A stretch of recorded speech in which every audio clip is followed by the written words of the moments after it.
Hello everyone, welcome back to my channel. ఈ వీడియోలో మనం క్యాబేజ్ గారెలు ఎలా చేయాలో చూద్దాం.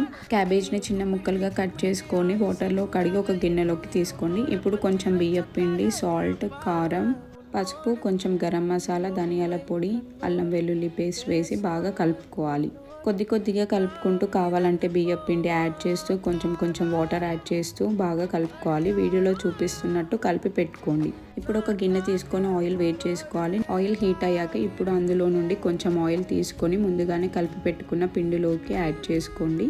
ఇలా ఆయిల్ యాడ్ చేయడం వల్ల గారెలు చాలా క్రిస్పీగా వస్తాయి. ఇప్పుడు కొద్దిగా పిండి తీసుకొని కాగుతున్న ఆయిల్లో వేసి ఫ్రై చేసుకోవాలి. ఇలా డీప్ ఫ్రై చేస్తున్నప్పుడు ఎప్పుడైనా స్టవ్ మీడియం ఫ్లేమ్లో పెట్టుకోవాలి. ఇలా మీడియం ఫ్లేమ్లో డీప్ ఫ్రై చేయడం వలన గారెలు లోపల వరకు కుక్ అయి టేస్ట్ చాలా బాగుంటాయి. ఇలా మీరు కూడా వేడివేడిగా క్యాబేజ్ గారెలు చేసుకొని తినేసేయండి. మీకు ఈ రెసిపీ నచ్చితే లైక్ చేయండి, షేర్ చేయండి, సబ్స్క్రైబ్ చేసుకోండి. Thanks for watching.